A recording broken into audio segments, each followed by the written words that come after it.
1, 2, 3, 4, 5, 6, 7. Okay, so accept. So after daw nyan, pag successful yan, mag-hazard daw siya. O yan, umilaw. Click ng isa, then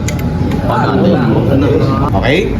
Then after nyan, pwede na raw natin siya i-start. Yeah. Teknolohiya, idol.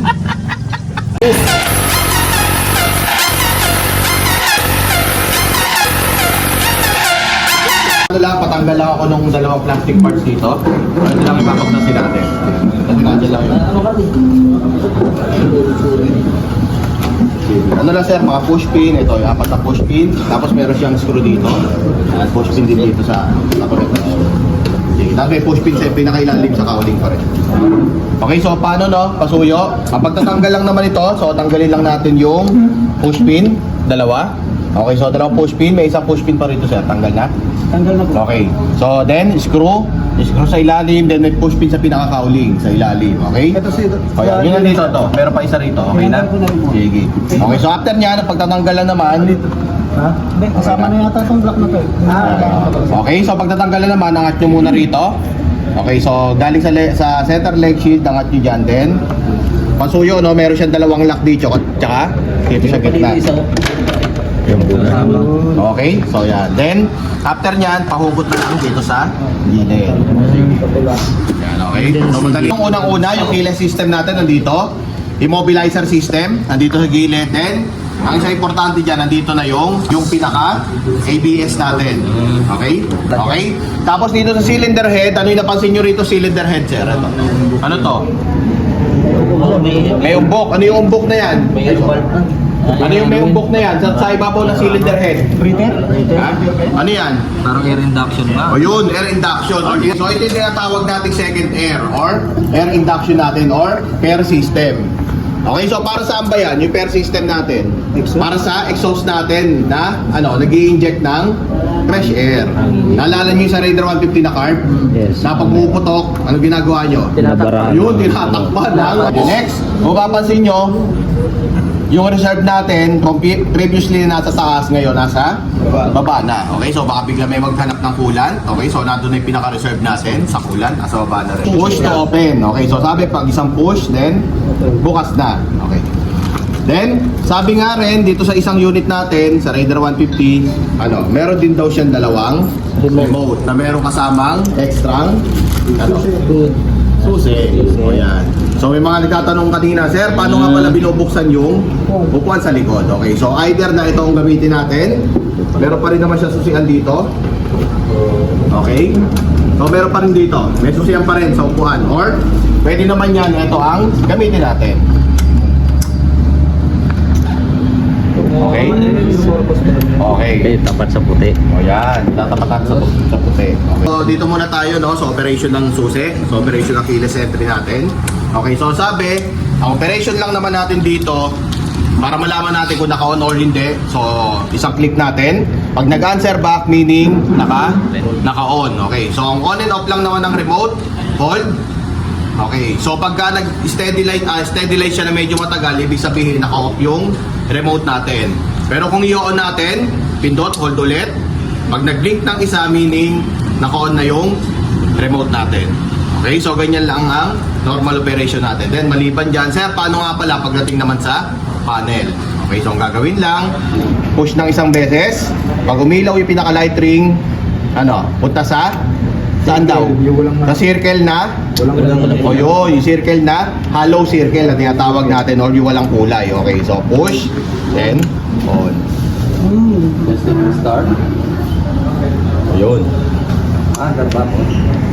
Okay? Then after nyan, pwede na rin natin siya i-start. Yeah. Okay? So next, sir, paano nga pala kung gusto ko naman tanggalin yung susi? Okay, so ang gawin nyo lang, hindi nyo naman to may ikot. Pag inikot nyo yan, persado, masisira lang yan. Okay, so ang normal operation pa rin natin, kailangan may push natin, light ring, lagay sa solid na circle. Okay, so after nyan, pwede nating pahugot. Okay. Sir, what if naman isususi ko or ilalagay ko sa steering lang? Okay, so ang gawin nyo lang, so ganun pa rin naman, push, then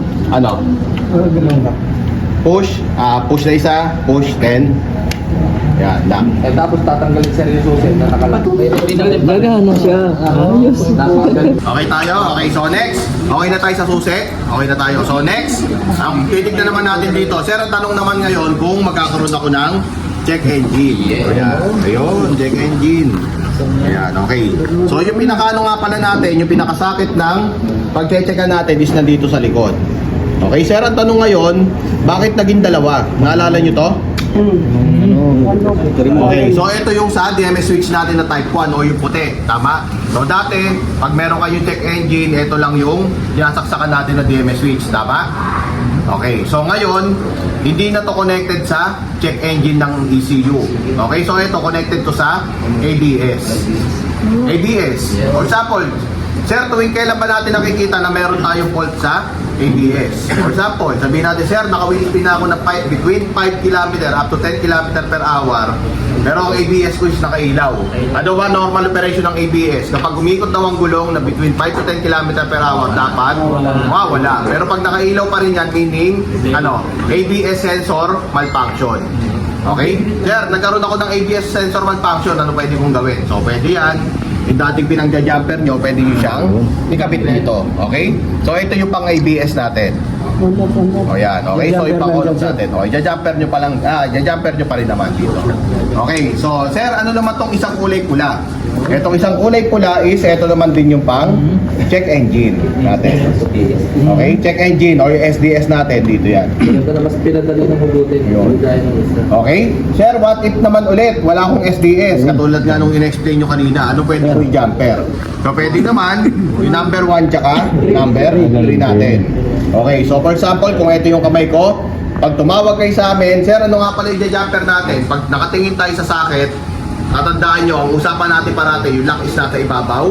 Okay, so magbabasa tayo from left to right sa ibabaw muna, then left to right sa ilalim. Okay, so ang basa nito 6 pins, 1, 2, 3 sa taas, 4, 5, 6. Okay, so sabi ko kanina, i-jumper lang natin yung number 1 tsaka number 3. Ayan, sa taas lang. Okay, so pag na-jumper natin yan, yung check engine, lalabas ulit yung trouble code natin. Ganun pa rin yung procedure. Ito naman sir sa ABS. Tinanong kanina, what if nga pala, Ayan na. naglobat yung remote ko. Naglobat or nawala. Anong importante sa atin, sir? Ano bang kailangan dito? Kailangan nyo lang is alam nyo yung pinaka, battery code, yung battery code. Secret. Yung remote code. Okay, yung remote natin, yung code natin. Okay, so itong remote natin is meron siya 4-digit number. Yun o, may kli lang. Okay, so kailangan natin is, alam natin to. Na. Ayan, okay? So meron siya 4-digit number. For example, ito, 6557. Pag nawala, pwede pa natin itong ma-revive. Kailangan lang natin ng code natin. Pa-advise si customer na kailangan nakatabi parati yung code. Okay, so sample lang ko, no? For example lang, lobat yung lobat yung susi. Okay, so ngayon nagre-respond siya, meaning naka-on to. I-off ko. Ayan, okay, so umilaw. Ibig sabihin, unresponsive or matay na tong remote ko. Okay, so anong gagawin ko ngayon? So ang sabi, ang pag-decode ng natin, ng Raider 150 natin, parang GSX-R 150 rin. May nakaabot ba ng GSX-R 150? Opo, kaya lang sobrang dami doon eh. Tatlong blink din to, okay? So ang sabi, kailangan lang daw natin na i-push, hold, iilaw. Pag umilaw, bitaw, push, hold. Pag umilaw ulit, bitaw, push, hold, ilaw, bitaw. Okay. So after daw niyan, pag umilaw, hintayin nyo mag-blink ng isang beses, meaning kailangan natin i-code yung first digit. Okay? So pagka-decode na first digit, i-accept niya, iilaw na matagal, then biblink ng second, ibig sabihin second digit. Okay? So pag-accept, iilaw ulit ng isang solid, accept, then biblink ng tatlo, third digit. Okay, so after nyan, hanggang 4th digit, gano'n pa rin. So pag umokay yan, after na 4th digit, pag tama yung code mo, iilaw na isang beses na matagal, then mag-hazard yung unit natin. Pag nag-hazard, umilaw to, pwede natin i-on, then on natin. Okay, so sample lang ko. So for example, ang code natin is 6557. Okay, sample lang ko. Hold. Okay, so hintay ko umilaw na isang beses. Okay. Hold.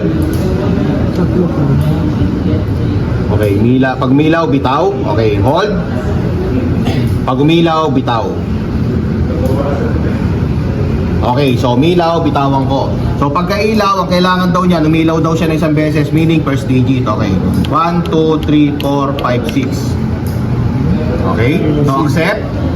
Iilaw siya para sa second digit. Ano yan? Dalawang ilaw. 1, 2. 1, 2, 3, 4, 5. Okay. Gusto ko naman tayo ba? Accept. Okay. Third digit. 1, 2, 3.